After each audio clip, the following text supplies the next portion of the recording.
As senator judges, it is your obligation na dapat present ka sa mga proceedings. Hindi naman sakop ng trabaho ng Office of the Ombudsman na magpa-disqualify sa 2028.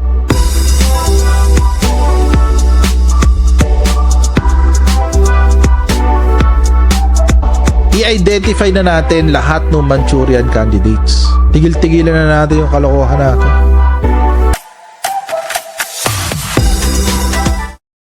Hello everyone! Welcome po sa ating channel. This is Coach Jared at welcome po sa second set ng ating topics. Oo. So ito po ang ating may dalawang topics tayo sa link na to, guys. So ayun. Please don't forget to subscribe sa ating pong Coach Jared Live YouTube channel and paki-follow po ang ating Facebook page, Pinasabat Newsroom, at ang ating pong Facebook group, Tambayan ng mga Coacheros. Okay. So, game. Let's talk about these. Okay. Diretso tayo sa topic, guys, ha? Diretso tayo sa topic. Game. Para makarami tayo, guys. So, merong chismis or merong umiikot na balita na parang paano ko ba sabi? Well, I'll just say it as it is. Na parang unti-unti nang lumalabas ang bias ni Chis Escudero sa impeachment ni Sara Duterte. At mas lalong naging obvious yan nitong nakaraang linggo.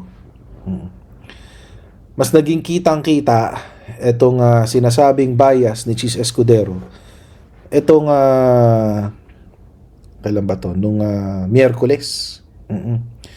Nung binigyan ng pagkakataon si Amy Bababel na magtanong doon sa testigo ng prosecution, si Attorney Wamil.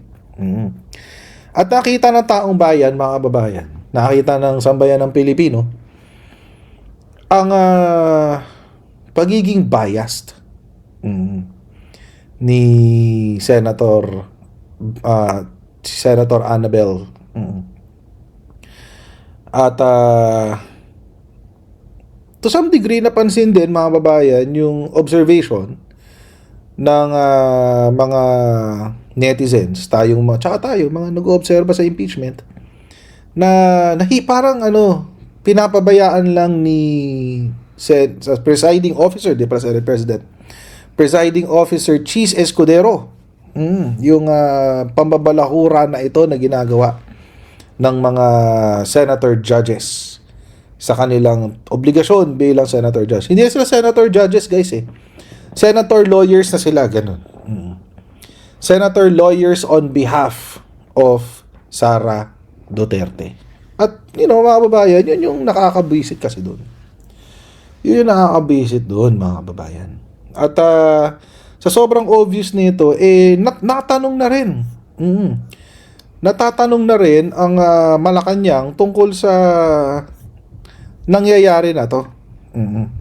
Pakinggan muna natin yung sinabi ni Yusek Claire nung tinanong siya tungkol dyan sa bias na yan daw na nagaganap sa Senado sa impeachment trial. Impeachment trial, marami pong naibunyag ang testigong si Attorney Wamil. Kaya hingi po sana ako ng reaction from the palace sa naging desisyon po ng Supreme Court na ibinasura ang mga petisyon na kumu-question po sa impeachment process, at kung may pahayag na rin po ang Pangulo since day 13 na po ng impeachment trial, kung meron po, Yusek. Thank you.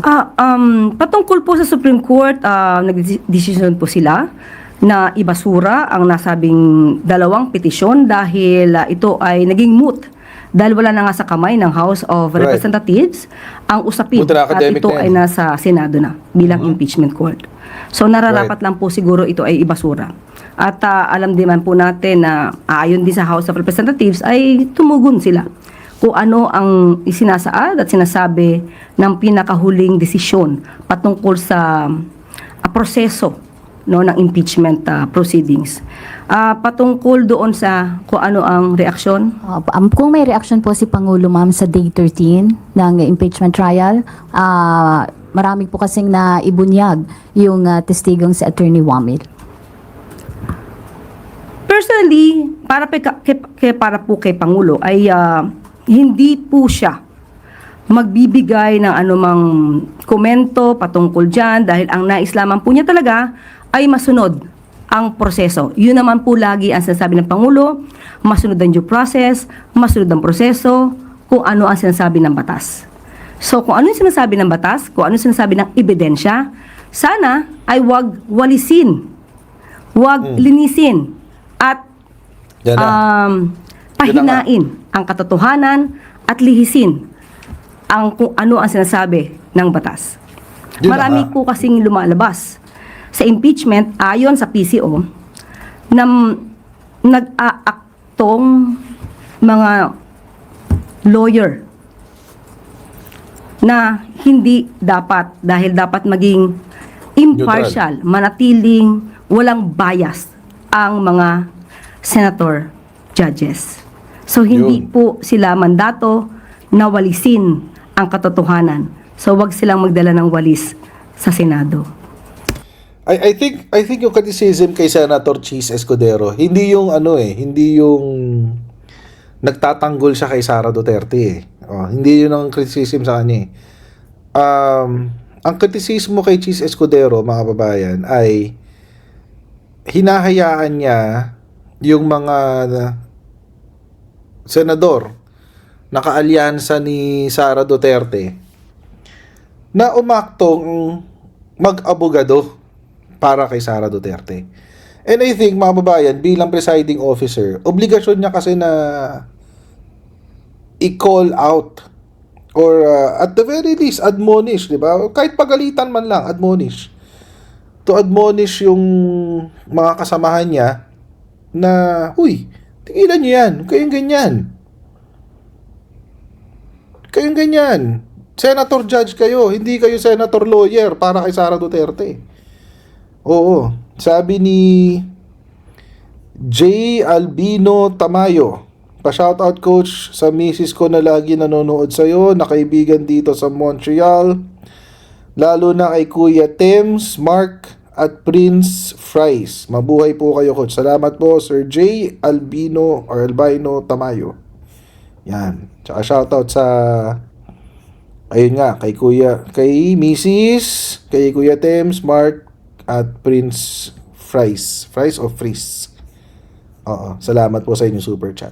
Ayan. So yun. So yun yung criticism sa kanya. Na to some degree, nai-interpret ng netizens, nai-interpret nating lahat na parang bias. And kung hindi ito pipigilan ni Senator Cheese Escudero, magiging magkakaroon ng bahid yung proceedings. Ang iisipin ng mga tao, lalo-lalo na sa mga tumututok sa impeachment, na naging one-sided. Naging one-sided ang usapan. 'Di ba? Parang si Robin Padilla. Yung pag-i-issue daw ng cheque ay ang pag-i-issue daw ng cheque ay para sa confidential funds si Sara Duterte ay pumigil sa terorismo. I mean, saan mo naman hinugot 'yun? Hindi ko naintindihan, guys. Hindi ko naintindihan saan niya hinugot yung logic noon, man. Meron tayong AFP, meron tayong army, meron tayong, 'di ba? Kompleto tayo ng tao dito, security agencies. Mga tao, mga departamento na nagpoprotekta ng ating national security. Kompleto tayo diyan eh. So bakit mo i-attribute kay Sara Duterte yung pagpigil sa pag-atake ng tao dito ng NPA? I mean, it doesn't make sense. It doesn't make sense, guys. It doesn't make sense at all. Correct. Naalala ko nga rin to, Ate Marceline. Sana yun? Ayan. Sa sarili lang, hindi pala. Mali pala. Ito si Ate Nilda Galvez pa rin nag-comment. Napuna na nga ni Senator Rapi Tulfo na bias si Cheese. Naalala nyo yan? Yung sa oras lang yun, yung 2 minutes. Di ba? Ting, ting, ting, ting. Ganun. Bell. Oh.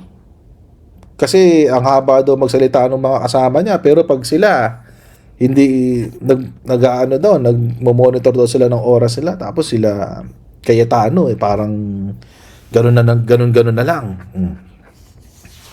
Di ba? So, isa pa, yung kay Amy, yung ginawa niya kay Atty. Wamil. Di ba? Inaway-away. Witness lang naman yan eh. Siyempre, titistigo siya dun sa alam niya. At hindi mo pwedeng puwersahin, hindi mo pwedeng baliin kung ano yung testimonya niya. Witness nga siya eh. Akala yata nila Senate hearing to, guys. Yung impeachment. Hindi Senate hearing to. Pag Senate hearing kasi, pwede silang mag-narrative building doon. Pwede silang magkwento na pabor sa gusto nilang palabasin. Pero dito hindi. Susundan mo kung saan pupunta yung ebidensya. At sa ngayon, mga kababayan, ang sinasabi ng ebidensya, scammer si Sara Duterte. Isang scam. Si Sara Duterte. Isang napakalaking scam. Budol. Mambubudol si Sara Duterte. Yun ang sinasabi ng ebidensya. Thank you, ma'am. Reaction din, ma'am, sa mga kritiko na politically motivated po ang naging desisyon ng Supreme Court.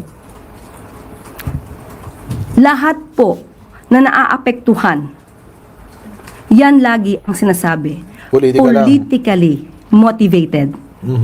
So, siguro mas dapat i-level up nila ang kanilang diskurso para hindi sila nananatili sa pinakamababang diskurso or argumento na politically motivated. Kaya yun yung sinasabi natin noon, mga kababayan na tawag dito, parang naging default ng mga politiko na kapag binabati ko sila, ang sagot nila palagi, pinupolitika sila. Di ba? I think nagsawa na rin ng taong bayan doon Nagsawa na rin ng mga Pilipino sa mga ganong klaseng palusot. And naalala ko noon, yan ako nabasa na si God rest her soul, si former Senator Miriam Defensor Santiago. Nung one time na sinagot siya ng isang politiko na ito ay, na ang mga akusasyon sa kanya ay politika lamang. Ang sagot niya, "Be that as it may, what is your answer to my question?" Di ba? Tama naman siya dun Sige na, sabihin na natin, pinupolitika ka. Ano yung sagot mo sa tanong ko? Di gamitin natin yung parehong sagot o parehong response na sinabi ni the Iron Butterfly. Hindi pa siya Iron Butterfly. The Iron Lady pala siya. Iron Lady. Iron Butterfly si ano yan si Madam Imelda Si Iron Lady, former Senator Miriam Defensor Santiago. Gamitin natin kay Sara Duterte. Di ba? Kasi sabi ni Sara Duterte, nilolow bending daw siya Oo, nilolow bending daw siya, sabi ni Sara Duterte. Oo. O sige na, nilolow bending ka na. Anong sagot mo sa tanong ng confidential funds?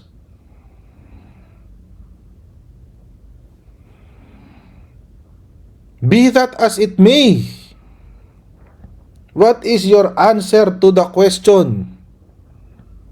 Sige na, pinupolitika ka na. Ibigay na namin sa iyo yan. Pero anong sagot mo sa tanong na anong ginawa mo sa confidential funds mo, Sara Duterte? Kasi ang COA nagsalita na. Nagsalita na sila tungkol sa mga dokumento na inilabas mo. Kulang-kulang ka ron ng dokumento. Kaya nga mayroong presumption na ginamit sa personal na benepisyo ang confidential funds kasi kulang-kulang ang mga dokumento. Tapos ang sasabihin ni Amy, tulad ng sinabi ni Yusek Claire, magwawalis ng dumi. Sasabihin ni Amy, kailan pa, sino accountable officer? Hindi ba't ang accountable officer ay si Gina Paharda?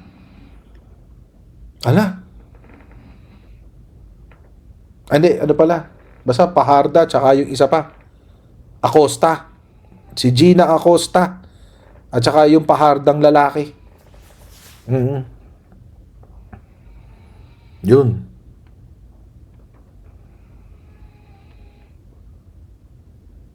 Diba? Saan nakakita? Si STO daw ang accountable officer. Ha? Sira ulo to si Amy. Bakit sila lang? Kanino ba sila humihingi ng utos? O yun nga ang sinabi ng ano eh. Yun yung sinabi ng lawyer ng ano eh, ng prosecution eh. Ikinababahala ng prosekusyon ang pahayag kahapon ni Vice President Sara Duterte na may pending dalo o pagbalik ng batas sa kanyang impeachment trial. Git nila, wala yan sa lugar at nagtatanim ng duda sa isang constitutional process. Nakatutok si Tina Pangaliban Perez. Napaka-klaro naman yung pending dalo dyan sa impeachment na yan. Ang batikos na ito ni Vice President Sara Duterte sa kanyang sariling impeachment trial na may binabaluktot daw na batas, pinalaga ng prosekusyon. This sweeping accusation necessarily casts doubts on the integrity of this constitutional process, no? And it also not just the process itself, but the impeachment court. So we think this is uncalled for. Nakakabahala raw ito, pero ipinauubaya na ng prosekusyon sa impeachment court ang anumang hakbang laban sa mga pahayag ng bise. Maaari po yung contempt, maaari din po just generally address siya during the proceedings of the next trial date. We will leave it to the judicious discretion of the presiding officer on how would he appreciate this, if it constitutes an attack on the integrity of the constitutional process and the constitutional institution of the impeachment court. I guess we leave it at that, but it's very troubling. Sa pagbatikos din daw ni Duterte, napapaisip ang prosekusyon kung nirerespeto ba ng bise ang proseso. Kung at every turn ay may naririnig tayong pag-undermine ng process na yon sa nakasalang sa mismong paglilitis, that puts into question kung gaano po ba nirerespeto ng public official na yun, si VP Sara here, yung proseso na ito, yung authority ng lahat ng mga nakasalang dito, at syempre, at the end of the day, yung mamamayan. Hinihinga namin ng tugon dito si Vice President Duterte. Ang pagsita naman sa Senator Judges. Mamaya na yan. Balikan muna natin si Sara. Siguro, tama si Attorney Tolosa. Kailangan may gawin dito ang impeachment court. Kasi, alam nyo, mga kababayan, hindi ka na nga umaharap eh. Di ba? Hindi ka na nga umaharap sa impeachment mo. Sisiraan mo pa yung korte. Well, to some degree, totoo rin naman yung sinasabi niya. May bending dalo na nagaganap. Tignan yung ginagawa ng mga kaalyado niya. Sila lang naman yung nagbebendang law eh. Pero again, mamaya pupuntahan natin yung punto na yan. Again, mga kababayan, the point is, hindi ka na nga humaharap, tapang-tapangan ka pa sa press. Diba? Ganyan kaduwag si Sara Duterte. Hindi niya hinarap yung impeachment court. Tapos ngayon, ang gusto niya mangyari, magsalita na lang siya ng kung ano-anong kasinungalingan laban sa impeachment. Ba't hindi niya sabihin sa court? Mismo. Pumunta siya ng impeachment court, mupo siya doon at sabihin niya. Di ba? Tumayo siya doon sa rostrum, sabihin niya, Your Honors, I think you are bending the law in this through this impeachment complaint. You are impeding on my rights, whatever rights, kung ano man naiisip niyang human rights na, or i-invento niyang human right na nalabag.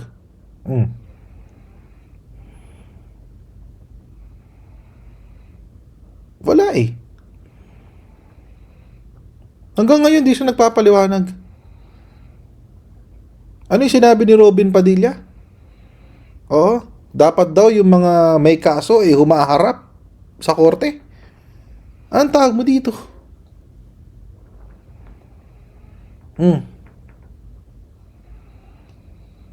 Narcissistic talaga no, Joel Garcia? Narcissistic talaga.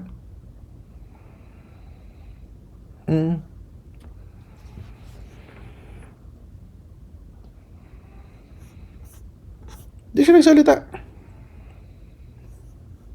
Tapos i-undermine niya yung korte. Sasabihin niya kung ano yung gusto niya sabihin. Dapat talaga makontempt siya eh. Follow-up question, Ivy Reyes, Bilyonario. Yusek, as a trial lawyer, sino po yung naobserbahan yung umaaktong, mga senator judge na umaaktong lawyer for the defense? Makikita natin sa hearing bilang trial lawyer, makikita natin sa hearing na meron ng sariling batas, merong proseso, pero yung proseso ay nililihis. Iniiba ang interpretasyon at hindi hinahayaan ang witness na magtapos ng kanilang sagot. Ang judge po kasi, sila po ay nagtatanong for clarification. Ang ibinabato nila ay clarificatory questions. Hindi po sila para mag-cross-examine ng witness. Hindi po sila dapat nakikipagdebate sa witness. Kasi ang mandato nila, kunin ang katotohanan para sa taong bayan, hindi para walisin ang batas, walisin ang dapat na malaman ng tao para lang pagtakpan ang kalokohan di umano ng iba. Another follow-up. Sige, go. Yusek, can we get any names? Panoorin nyo na lang. Napanood naman lang lahat ang impeachment trial. So, makikita niyo naman kung sino ang nagko-cross-examine ng mga judges sa Senado. Another follow-up, Kat Domingo, ABS-CBN. Undersecretary, based on the findings of the PCO and your observation, ano po yung most damaging or most biased statements from senator judges that you have heard throughout the impeachment trial? Na ang dapat managot lamang ay ang SDO. Yun, sobrang obvious na yun. Nakalimutan na Kay may Amy. head of agency. Tama yun. Tama yun. Ma'am, also the palace's comment on a certain senator facing an ethics complaint, sa tingin niyo po ba, meron po kasi over the spliced video of Attorney Shell Jokno, sa tingin niyo po ba, also as a state communicator, may violation din po bang nakikita dito, given na maraming nagsasabi na fake news din po yung in-upload na video, it was misleading? Wait for a while. Hindi ako aware dun sa anong video yun. Ito po yung video na pinost sa page ni Senator Pia Cayetano. That was the basis of an ethics complaint filed against her before the Senate Ethics Katawa si Committee. Yusek. So, kung ano ang mensahe namin? And makakwalify din po ba to as a violation ng anti-fake news campaign ng Palasyo? Depende kasi ito sa motibo. Ang motibo ba ay para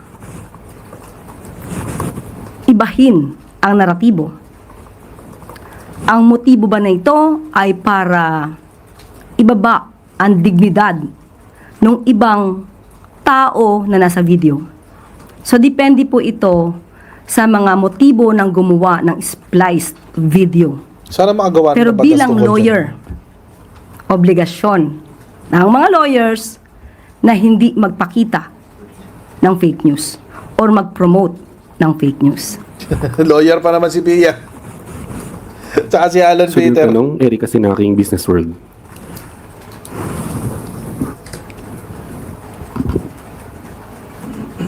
Good afternoon po, Yes, Yusek. Erika. Yes, regarding po dun sa 12.5% na iba na forced to. labor. Iba na yan, iba na yan. Move on na tayo dyan. So, yun na nga ang punto dito, di ba? Meron mga senator judges na umaaktong abogado, meron mga senator judges na nagtatanggol para sa isang partido, na minsan hindi na nga kailangan magsalita ng mga abogado eh.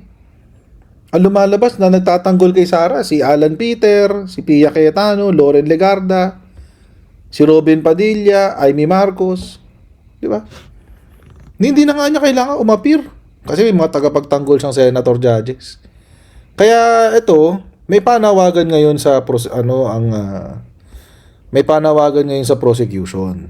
Ang prosecution pala may panawagan kay presiding officer. Oo, pakinggan natin. Presiding Officer Chis Escudero na magpaalaala sa mga senator judge na maging pata sa impeachment trial. Kasunod yan ang pagpuna ng Malacanang na may ilang senator judges na umaastaw man ng abogado para sa defense team ni VP Sara. Live mula sa Batasang Pambansa, nangungun sa balita si News 5 House Correspondent Marian Enriquez. Marian, ano pa ang pahayag ng prosekusyon? Yes, JG, sinigundahan nga ng ilang tagapagsalita ng House Prosecution Panel itong pahayag ng palasyo na hindi dapat maging biased yung mga senator judges dito nga sa gumugulong na impeachment trial o paglilitis kay Vice President Sara Duterte. Matatanda ang unang nasabi ni Palace Press Officer Yusek Claire Castro na hindi mandato ng mga senator judges na walisin yung katotohanan. Tanging mga clarificatory questions lamang dapat yung tanong sa kanila at hindi raw dapat nakikipagdebate o parang nakakaroon na ng cross-examination.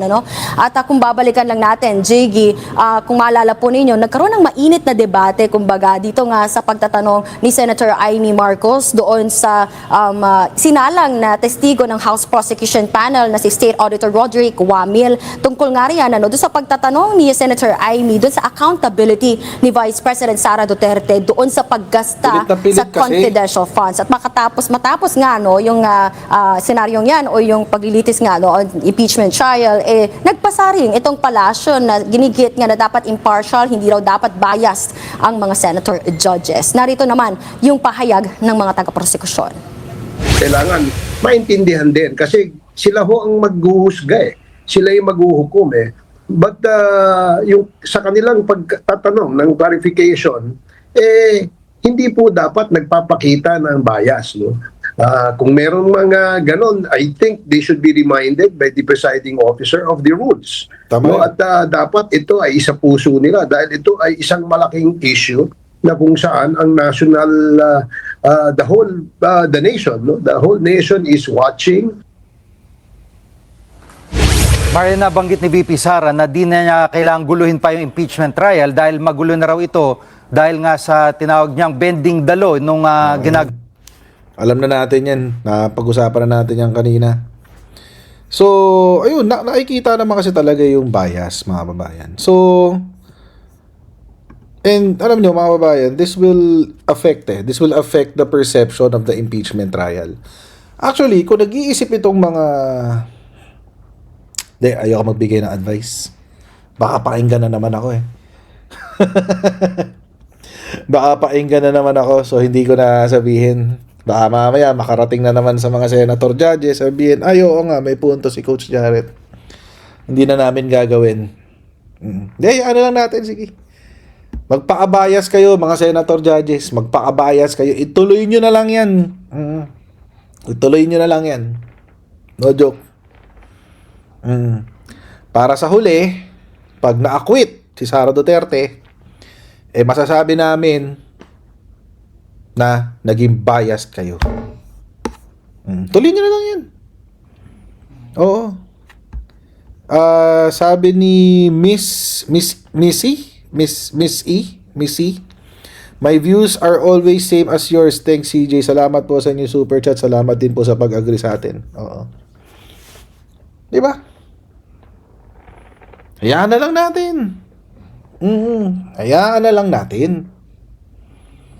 Magpaka-bias kayo, ipagtanggol nyo si Sara Duterte. Go ahead to your heart's content. Para pag natapos na impeachment hearing at na-acquit si Sara Duterte, masasabi namin ng taong bayan na oo nga, pinagtakpan ng mga senador ang krimen ni Sara Duterte. Tuloy nyo na yan. Sagarin nyo hanggat kaya nyo sagarin. Sagarin nyo na yan. Karirin nyo. Para alam na rin namin kung sinong iboboto namin sa 2028. No joke. Tuloy nyo na lang yan. Tuloy nyo yung bias nyo. Tuloy nyo na lang yan. Kasi alam nyo, mga kababayan, wala naman tayong magagawa Kahit naman sabihin natin wag nila gawin yan, gagawin pa rin naman nila yan. O di tuloy na lang nila. Huwag lang sila magsisisi. Kung pagkatapos ng impeachment trial at na-acquit si Sara Duterte, magagalit sa kanila ang taong bayan.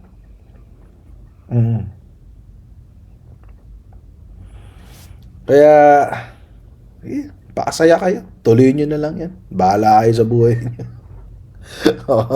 Basta kami, alam na namin kung sinong mga hindi na namin iboboto sa 2028. No joke. No joke. Baka nga hindi pa umabot ng 2028, mag people power na naman para lang matanggal si Sara Duterte. Hindi natin alam. It can happen. Yung mga DDMs, wala silang sapat na numero, pero ang Marcos admin, posible magkaroon ng numero yan. No joke. No joke.